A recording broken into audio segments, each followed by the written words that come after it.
She made a seven-figure mistake before I ever set foot on the land. I was standing at the edge of my inherited property line when I saw her heels sinking into the dirt, phone pressed to her ear, pointing at my fence like she already owned it. The HOA president, Karen. She was showing a real estate agent how she planned to clean up the parcel before listing it. Before I could even speak, her contractor cut my lock. Metal screamed. The chain hit the ground, and just like that, they drove through land that didn't belong to them. What they didn't know was that she was smiling too confidently to realize that the 1,200 acres behind that fence weren't just outside her HOA. They were protected by a grandfathered deed older than the county itself. I didn't yell. I didn't rush her. I just watched as she explained how she was authorized to sell land she'd never legally touched. I'm a former military engineer. I've dealt with hostile territory before, and as her SUV disappeared down my private access road, I pulled out my phone not to call a lawyer, but to call the sheriff. Stay with me, because what happened next cost her everything. I didn't grow up thinking I'd inherit land like this. I wasn't chasing acreage or dreaming about being some big landowner. I lived a pretty quiet life. I worked with my hands, followed rules when they made sense, questioned them when they didn't. The land came to me the way heavy things usually do, without asking. My grandfather left me 1,200 acres just outside the HOA boundary, pasture land. Old fencing, a single gravel access road that had been there longer than most of the houses nearby. When I first walked it alone, the ground felt solid in a way cities never do. Dry soil under my boots.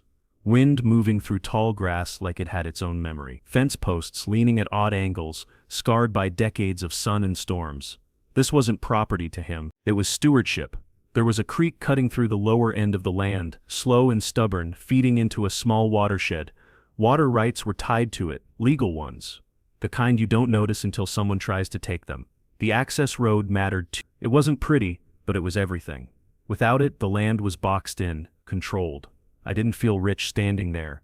I felt responsible. Every step carried weight. This land fed cattle once, held family gatherings, buried memories that didn't belong to me alone. I wasn't thinking about selling, I was thinking about keeping it intact. About not being the generation that let it slip away. That's when I first heard the word HOA spoken in the same breath as my land. Not directly, not yet, just little comments.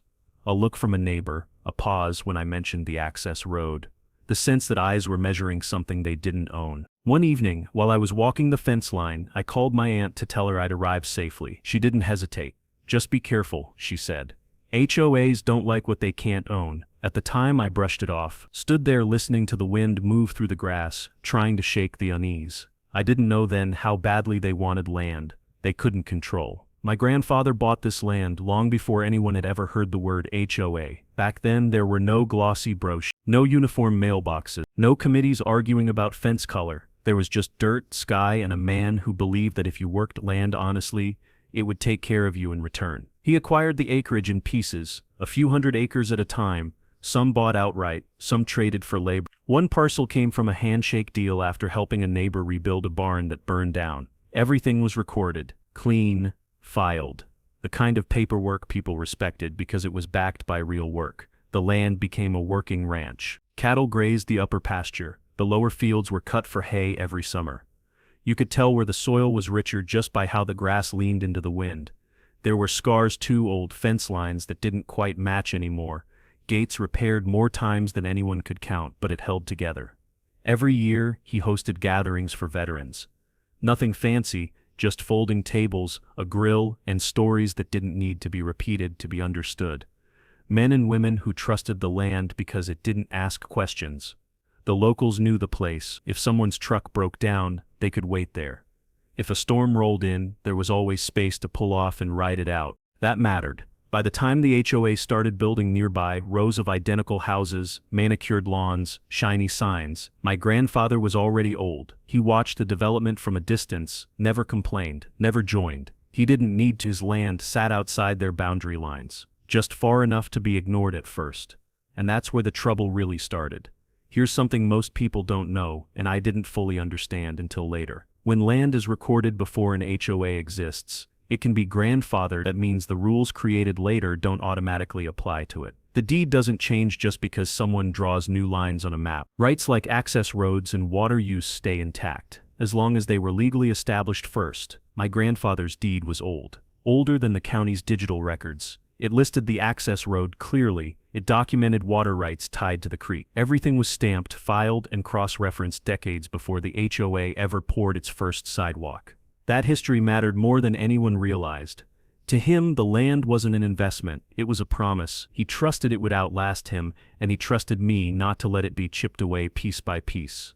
When he passed, he left instructions in plain language. No loopholes, no confusion. Just one request: keep it whole if you can. That's what I inherited. Not just acreage, but expectation. When I finally stood there myself, I could feel it. The weight of time in the fence posts. The way the wind moved the same way it must have 50 years ago. Pride, yes, but also unease. Because land like this attracts attention, especially when it doesn't fit neatly into someone else's plan. At the time, I still believed that paperwork and history were enough. I didn't yet understand how dangerous it is to own something valuable that powerful people think should belong to them. I've spent most of my adult life in systems that don't bend easily. I served as a military engineer. My job wasn't to shout orders or chase glory. It was to read terrain, understand rules, and make things work where they technically shouldn't. Regulations mattered, procedures mattered, and when authority was legitimate, you respected it. When it wasn't, you documented everything and stayed calm. That mindset stayed with me. I learned early that the loudest person in the room is rarely the one in control. Real power tends to be quiet, methodical, patient. You don't rush into conflict, you let it expose itself. I've worked under strict codes, inspections, and layers of oversight most people never see. I've watched what happens when people confuse titles with authority, or enforcement with entitlement. In the field, mistakes don't just cost money, they cost trust. Sometimes lives, so you double-check.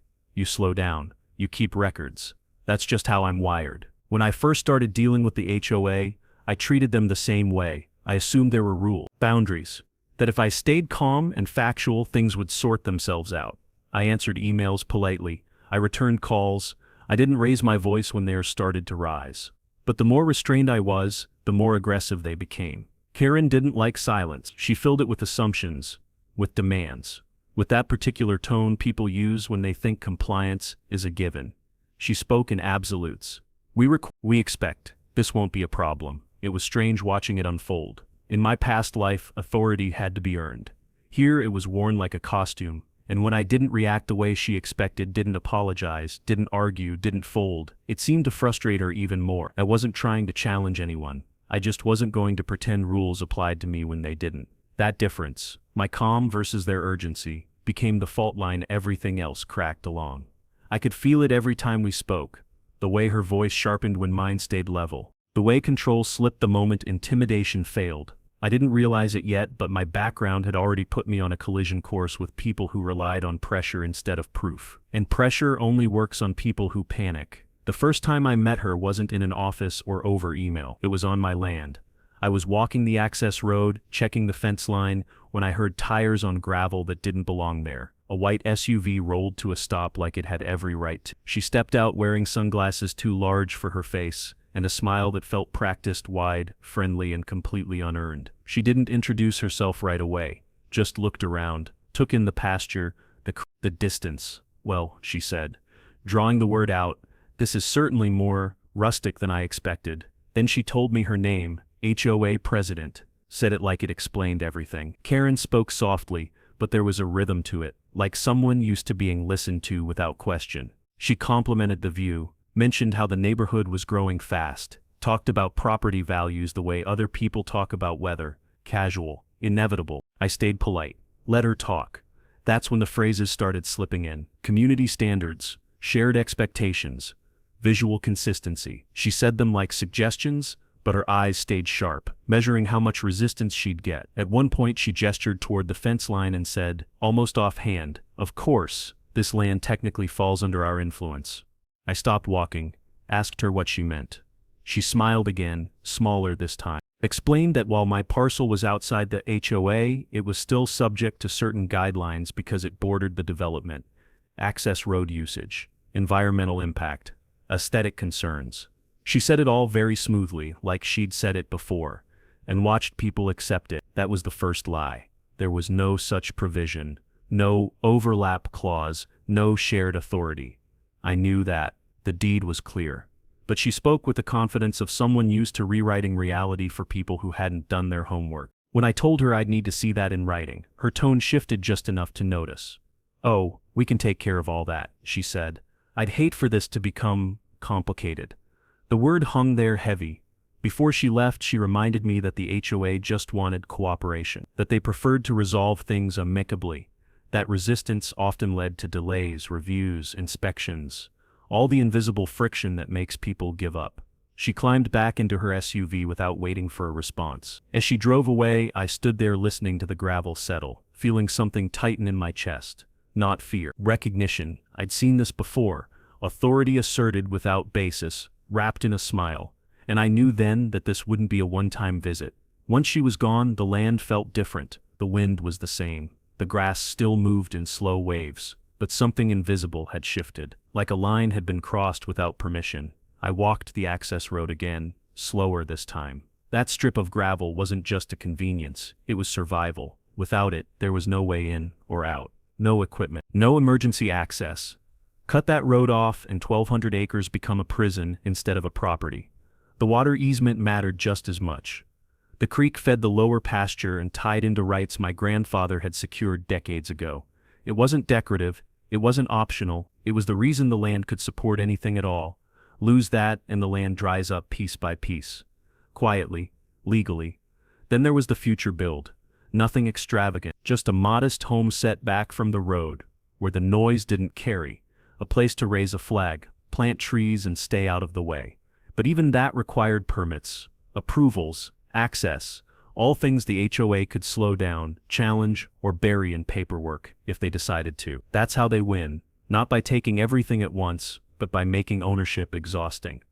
Standing there, I realized this wasn't about fines or letters or one overreaching HOA president.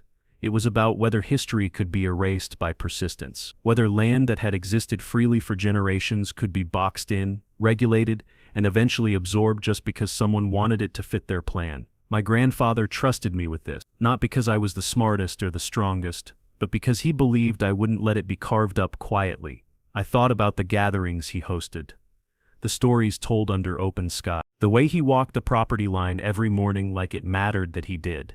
If I gave in even a little, it wouldn't stop. Access road today, water rights tomorrow, a forced sale after that, dressed up as resolution. I stood there longer than I meant to, letting the weight settle, because the truth hit hard and clean. If I lost this, I didn't just lose land. I lost my grandfather twice, and I wasn't going to let that happen. The first letter arrived less than a week later. No warning, no follow-up from our conversation. Just an envelope with the HOA logo stamped in the corner like a seal of authority. Inside was a notice of non-compliance, written in stiff language that assumed guilt without ever proving jurisdiction. Unapproved fencing, improper land use, failure to adhere to community standards. I read it twice, waiting for the part where it explained how any of this applied to me. It didn't. I assumed it was a mistake, something misfiled, so I responded calmly, cited my parcel number, attached a copy of the deed, pointed out politely that my land was not part of the HOA. 3 days later, another letter arrived. This one included an assessment. A dollar amount, no explanation of how it was calculated, just a total and a due date. Late fees would apply after 10 days. Legal action after 30. That's when I realized this wasn't an error. It was a test. Over the next few weeks, the letters multiplied. Some referenced violations I'd already addressed. Others accused me of things that made no sense at all: erosion risk, environmental exposure, even visual disruption to nearby homes I couldn't see from my property. Then I noticed something else. Some letters never arrived. I only found out about them when Karen casually mentioned missed deadlines in a voicemail. Deadlines I'd never been notified about. When I asked for copies, she sent PDFs dated weeks earlier, addressed incorrectly, wrong mailbox number. One even listed a street that didn't exist. That was deliberate. Here's the part most people don't understand until they're in it. HOAs don't need to win in court to hurt you. They just need to bury you in paperwork. The goal isn't enforcement, it's exhaustion. Confuse timelines, send notices to the wrong address, claim non-response, stack penalties, create a paper trail that makes you look negligent even when you're not. And when you push back, they call it process. Every letter was written to sound official, neutral, reasonable, But the language always leaned one way, assuming authority that hadn't been established, referencing bylaws I'd never agreed to, using phrases like as previously stated even when it hadn't been. I kept records, logged dates, saved envelopes, compared timestamps. The more organized I became, the more aggressive the letters grew. Soon, the assessments doubled. Unauthorized land usage fee, administrative review fee, compliance monitoring fee, all for land they didn't own. When I called to dispute them, Karen's tone never changed. Calm, patient, almost kind. She spoke like someone explaining gravity to a child. If you don't address these issues, she said, they'll continue to escalate. That's just how the system works. What system? That was the question she never answered. The truth is, HOAs rely on a simple assumption. Most people won't fight paper. They'll pay just to make it stop. They'll comply because the cost of resistance feels higher than the cost of surrender. But I wasn't dealing with a misunderstanding anymore. I was watching a strategy unfold, one designed to make ownership feel conditional, temporary, fragile. Every envelope was a reminder. They weren't trying to correct behavior. They were trying to claim control. One letter at a time. The paperwork wasn't enough for them. That's when the watching started. At first it was subtle. A car parked a little too long at the edge of the access road.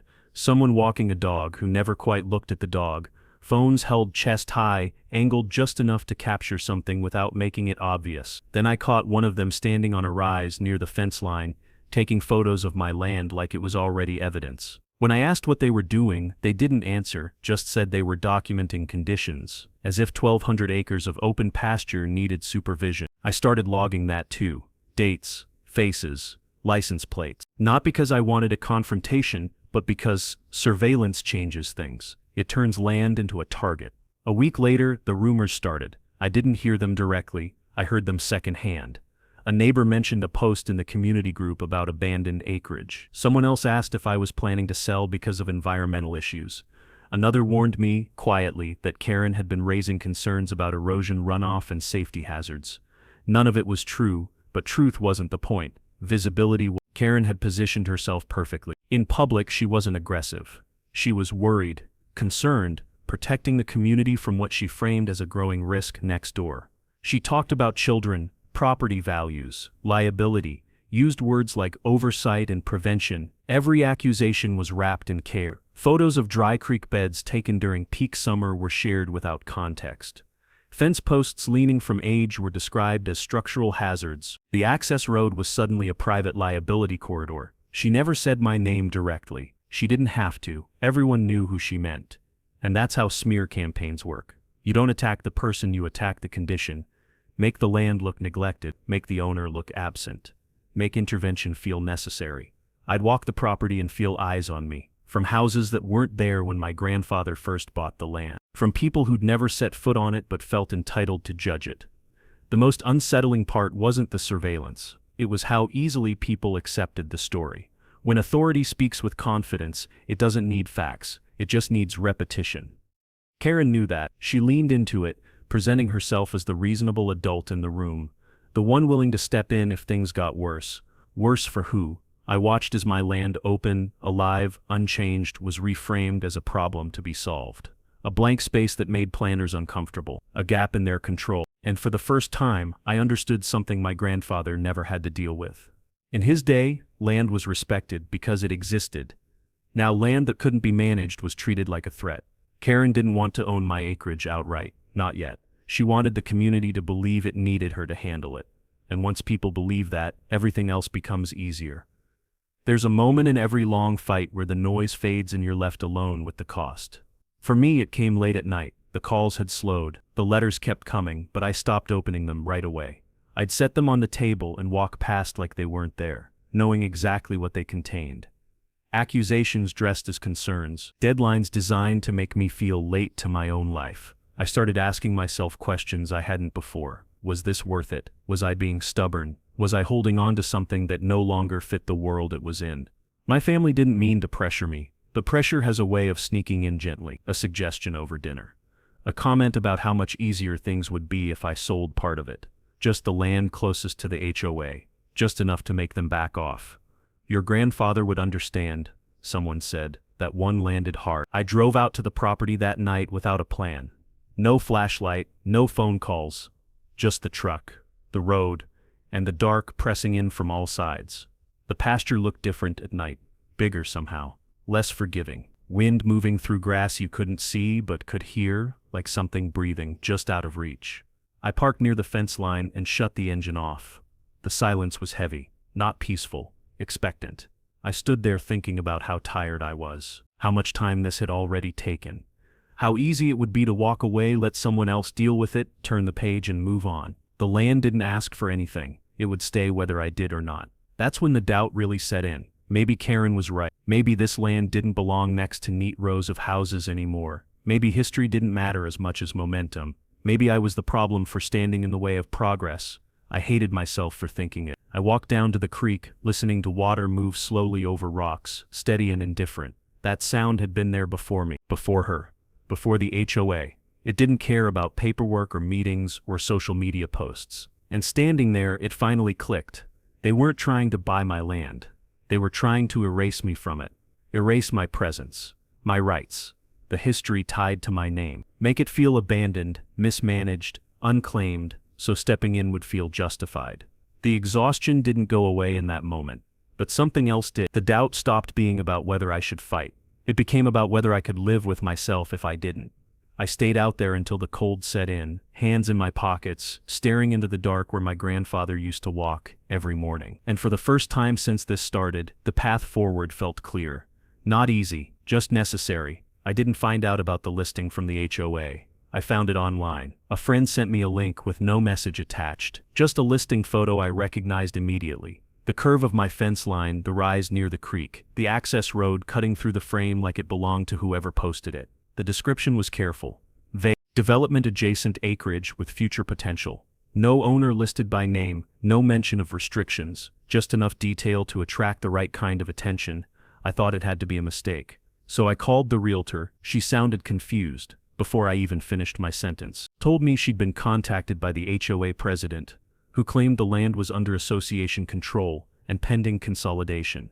Karen had presented herself as the authorized representative, someone cleaning up unresolved parcels for the good of the community. The realtor asked me if I had paperwork proving otherwise. I did. There was a long pause on the line when I explained that the land wasn't for sale, had never been for sale, and that the person who hired her had no legal authority to do so. I could hear the shift in her voice, from confidence to concern, from sales mode to liability. She asked for documents. I sent them, within an hour. The listing went dark. That's when the physical trespass began. I drove out to the property the next morning and saw a truck parked by the gate. A contractor was already there, unloading equipment like he'd done this 100 times. He didn't look nervous. He looked scheduled. Before I could reach him, I heard the sound metal screaming as bolt cutters closed around my lock. The chain dropped into the dirt like it was nothing. I shouted for him to stop. He hesitated, confused, then told me he was clearing access per HOA instructions. Said he'd been assured everything was authorized, that the land was being prepared, showing. That's when Karen arrived. She stepped out of her SUV like this was a routine inspection. Didn't acknowledge the broken lock. Didn't look at me. Just asked the contractor to continue. When I told her she was trespassing, she smiled. "We've already discussed this," she said. "This parcel falls under our influence." Same lie, louder this time. Here's what she either didn't understand, or thought I wouldn't. You cannot sell land you don't own. You can't list it. You can't authorize access. You can't prepare it for sale. Doing so isn't a civil mistake. It's criminal fraud. It involves misrepresentation, false authority, and unlawful entry. Every step compounds the offense. I didn't argue. I stepped back, pulled out my phone, and documented everything. The lock, the truck, the faces, the broken chain in the dirt. Karen watched, her smile finally tightening.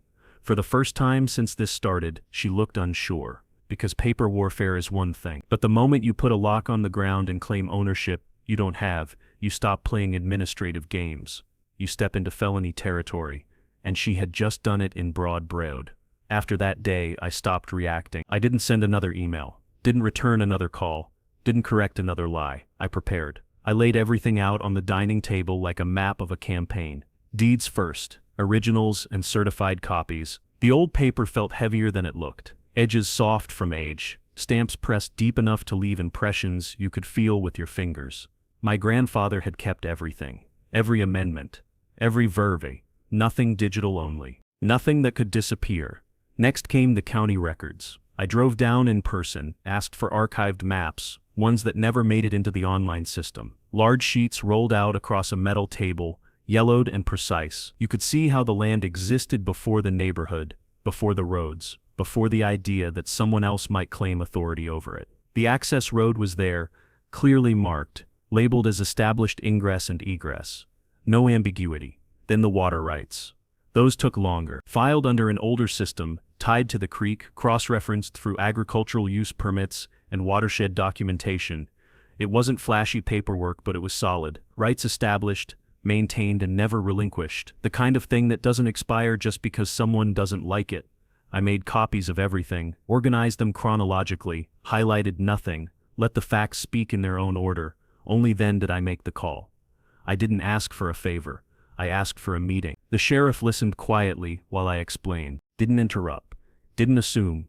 Just asked for documentation. When I laid it all out on his desk, his posture changed. The way people sit when something stops being theoretical.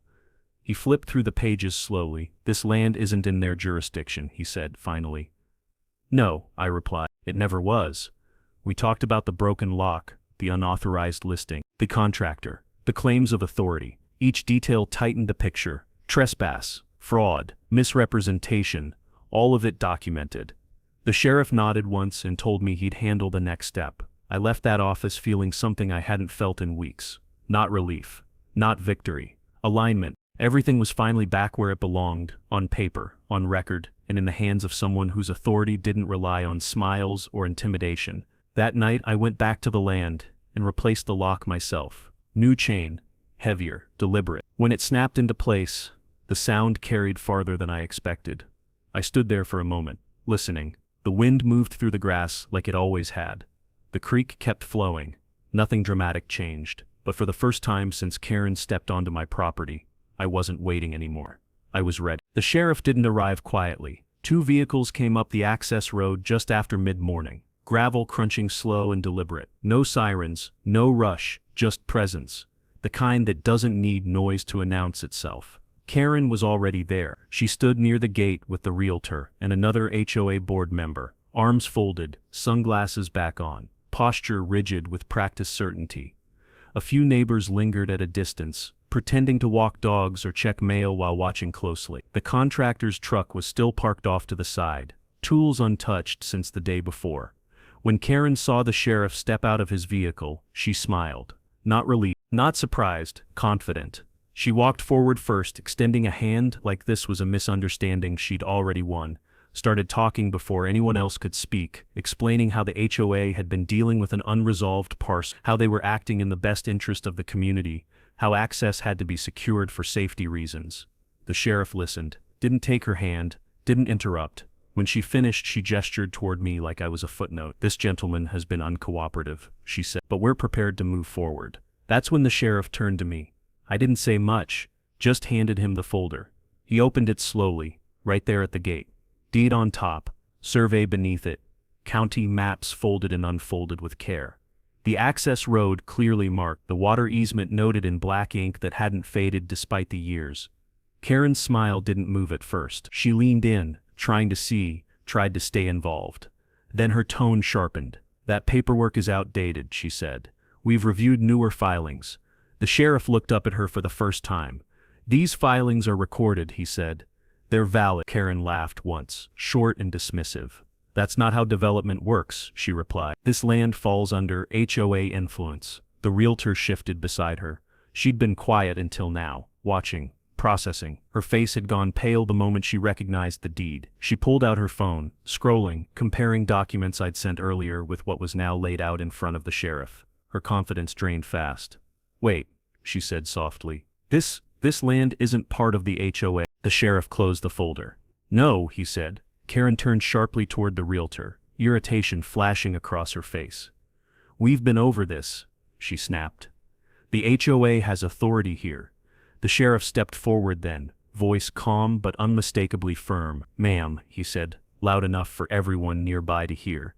You're standing on land you have no legal authority over. The words landed heavy. You could feel it. The way the air seemed to pull back all at once. Karen opened her mouth, then closed it, tried again. That can't be right, she said. We were advised. You authorized a listing for property you do not own, the sheriff continued. You authorized a contractor to cut a lock on private land. That's trespass. That's misrepresentation. The HOA board member behind her took a step back. The realtor spoke up again. This time louder, panic creeping in. I was told this was authorized, she said. I was told the HOA had control. Karen didn't answer her. She was staring at the documents now, like they might change if she looked hard enough. The smugness was gone, replaced by something tighter, defensive, desperate. This is a civil matter, she said finally. The sheriff shook his head. No, he replied. It stopped being civil when you claimed ownership you didn't have. A small crowd had gathered by then. Neighbors, a couple of HOA residents, people who'd only ever heard Karen speak with confidence, now watching her scramble for footing. I stood off to the side. Quiet. This wasn't about winning an argument. It was about letting truth stand on its own. Letting authority reveal itself without force. The sheriff turned to the contractor and told him to leave immediately. Documented the broken lock, took statements, photographed the gate. Then he looked back at Karen. You will cease all activity on this land, he said. Any further attempts to access or represent it will result in charges. For the first time since I'd met her, Karen didn't have a response. She nodded stiffly, removed her sunglasses. Her eyes avoided mine. As the sheriff walked back to his vehicle, the realtor approached me quietly, apologized. Said she'd never been told the truth. Said she'd cooperate fully. I watched Karen retreat toward her SUV, shoulders tight, movements rigid. The woman who had spoken for the community now couldn't even look at it. The power had flipped, not with shouting, not with threats, but with a folder opened in the right place, at the right time. And everyone there saw it happen. The collapse didn't happen all at once. It rippled. The sheriff's vehicles were barely out of sight before phones started ringing. HOA board members pulled away from each other, suddenly careful about who stood too close to whom. The confidence that had carried them this far evaporated the moment authority stopped being theoretical. Karen tried to regain control. She made calls from her SUV, voice low but urgent, pacing in tight circles like movement alone might fix things. But control doesn't come back once it's gone, it just fractures. By the end of the day, I was informed formally that charges were being reviewed. Trespass, criminal misrepresentation, filing false claims of authority. Each one stood on its own. Together they painted a picture that couldn't be waved away as a misunderstanding. This is the part people underestimate. When an HOA overreaches, it usually stays civil because most people back down. But once law enforcement confirms a lack of jurisdiction, every action taken under that false authority becomes exposed. Fines turn into fraud, enforcement becomes harassment, and paperwork becomes evidence. The HOA board held an emergency meeting that night. I wasn't there, but I didn't need to be. Word travels fast when panic sets in. Members who had nodded along with Karen's plans suddenly wanted distance. Emails were sent clarifying positions, statements drafted, responsibility quietly reassigned. No one wanted their name attached to what was now clearly illegal. Karen, who had spoken for everyone just days earlier, found herself speaking only for herself. The board issued a notice claiming they had been misinformed, that they acted in good faith based on leadership guidance. It was careful language, defensive, designed to create separation. She didn't get mentioned by name. That silence was louder than any accusation. Within 48 hours, the story reached local media. Not because I called them, but because a public official had documented a failed land seizure attempt involving an HOA president. That kind of thing draws attention, especially when it involves unauthorized listings and trespass. The headlines weren't dramatic. They didn't need to be. HOA president accused of overstepping authority in land dispute. Private landowner challenges unauthorized sale attempt. Facts are heavy when you can't outrun them. Reporters showed up at the development, asked neighbors what they knew, pulled public records, compared Karen's statements with county filings. The narrative she'd carefully constructed, protector, organizer, problem solver, started to collapse under basic scrutiny, and she couldn't spin it anymore. When asked why she claimed authority over land outside the HOA, she deflected. When asked who approved the listing, she hesitated. When asked about the broken lock, she refused to comment. The HOA board, meanwhile, scrambled to contain damage. Legal counsel was brought in. Notices were sent advising members not to speak publicly. Internal emails leaked anyway. Fragments of panic, blame, and regret. I watched all of it from a distance, not with satisfaction, with clarity. This wasn't revenge. It was exposure. Karen had relied on people not checking, on confusion, on momentum. But once the facts were laid out plainly, there was nowhere left to hide. Her authority existed only as long as people believed in it. Now they didn't.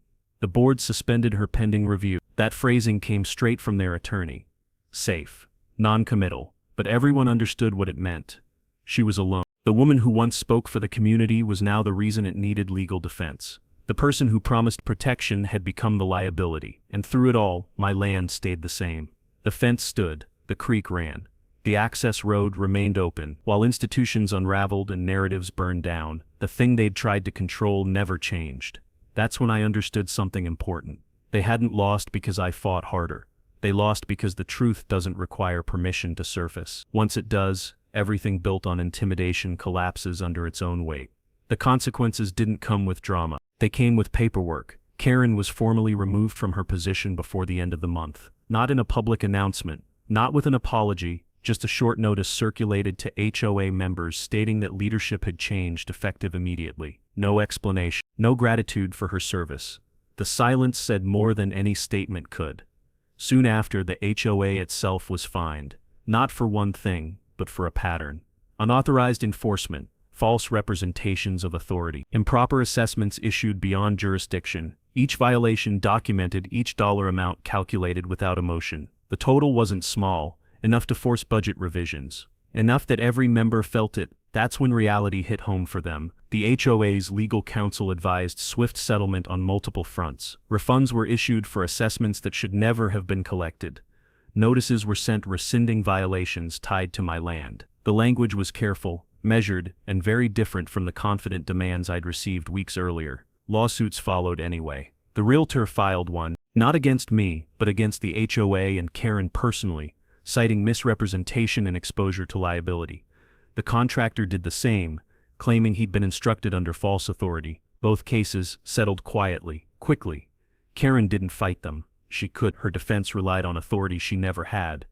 And once that was gone, there was nothing left to argue. No policy shield, no board backing, no plausible deniability. I never saw her again after that. Not at the gate, not in meetings, not driving the perimeter like she once did. Her name stopped coming up in conversation altogether, as if removing it was part of the healing process. For the HOA, the cost wasn't just financial. They lost credibility.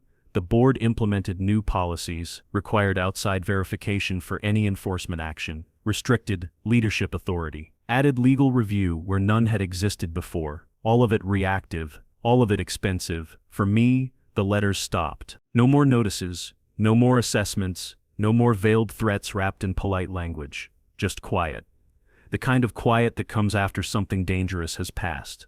I didn't celebrate, I didn't feel triumphant. I felt settled, because consequences aren't about punishment. They're about restoration, and for the first time since this began, things were back where they belonged. My land, under my name, my rights intact, and control returned to the people who actually had it to begin with. The quiet didn't last forever. It shifted. A few weeks after everything settled, people started reaching out, not as a group, one at a time. A neighbor who'd avoided eye contact before stopped me on the road. Another left a note in my mailbox, handwritten, awkward, sincere. Most of them said the same thing in different way. I didn't know. I should have asked questions. I'm sorry. I believed them. Fear makes people small. It turns authority into something they don't challenge. Once that authority cracked, they saw the gap between what they'd been told and what was true. That realization carries its own weight. Access to the land was formally restored shortly after. Not that it had ever been legally taken, but the barriers came down. Signs disappeared. Temporary cones vanished. The access road was acknowledged for what it had always been. Mine. The county updated its public-facing maps. Quiet corrections, but meaningful ones. I walked that road again, same as I had when this started, gravel crunching underfoot. Fence line intact, the creek moving steadily through the low ground. Nothing about the land had changed. What changed was how people looked at it. It wasn't a problem anymore. It wasn't a threat or an opportunity. It was just land working, breathing, existing on its own terms, and that seemed to relax everyone. One evening, A neighbor I barely knew asked if I was going to keep hosting the veterans gathering. I hadn't planned on it, too much had happened. Too much noise. But the question stayed with me. So we brought it back. No announcements, no flyers, just word of mouth. Folding tables again. A grill set up near the old oak, the same spot my grandfather used to stand when he welcomed people in. Veterans came from nearby towns. Some I recognized from old photos, some new. Stories were shared, quiet ones, the kind that don't need an audience. Kids ran along the fence line. Someone brought a flag. It went up slowly, catching the wind just as the sun dropped behind the hills. For the first time in a long while, the land felt open again. Later that night, I stood off to the side and watched people talk, neighbors who'd once avoided each other, now sharing space without tension. It wasn't forgiveness in some grand sense. It was community isn't something you enforce. It's something you protect by not overreaching. Karen had tried to control what she didn't understand.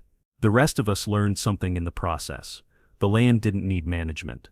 It needed respect. And once that returned, everything else followed. The wind moved through the grass like it always had. Steady, familiar. Some things don't need improvement. They just need to be left alone. A few days after the gathering, I went back to the house alone. Not the land inside. I opened the old wooden chest my grandfather kept at the foot of his bed. It smelled like dust and oil and time. Inside were things no one ever catalogs because they don't think they matter until they do. Old photographs, folded maps, a small worn journal with a cracked leather spine. I'd never read it before. I sat at the kitchen table as the late afternoon light slid across the floor and opened to the first page. His handwriting was steady, deliberate, not fancy, just honest. He wrote about the land the way he talked about it, without romance, but with respect. Notes about weather, repairs, names of people who helped him and people he helped in return. Small observations that added up to a life lived paying attention. One entry stopped me. He wrote about buying the last parcel that completed the acreage, about standing at the fence line and realizing it was finally whole. He didn't mention the value or future development. He wrote one line and underlined it twice. This land doesn't belong to me, I belong to it. I closed the journal and just sat there. Outside I could hear voices, laughter. The kids had wandered out onto the pasture, chasing each other along the fence line like it was a game trail. Their footsteps were light, careless in the best way. They didn't see boundaries or disputes. They saw space. I watched them from the porch for a long time. That's when the flag caught my eye. It was folded on the railing, where someone had left it after the gathering.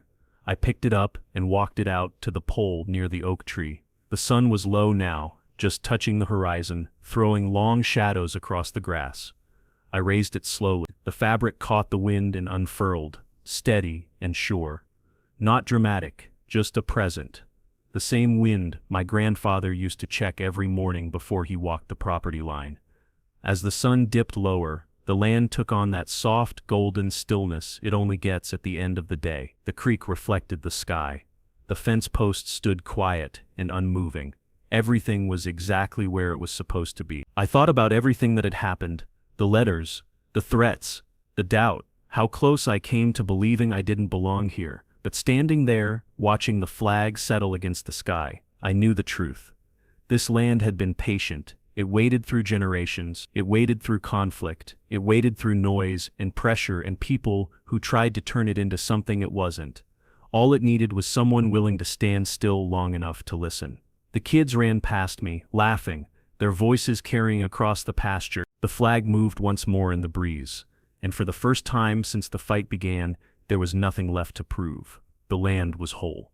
So was I. If you've ever dealt with an HOA that overstepped, pressured you, or tried to take something that wasn't theirs, you're not alone. A lot of people think these stories are rare. They aren't.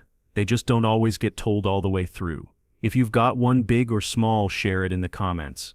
I read every single one. And sometimes, seeing someone else stand their ground is the reminder we need that we're allowed to do the same. If you're still here, thank you. Stories like this don't work unless someone's willing to listen past the noise. If you want more real accounts about land rights and quiet pushback against people who confuse authority with ownership, subscribe. That support keeps these stories visible because not everything valuable needs to be managed, fenced in, or approved. Some land was never meant to be controlled.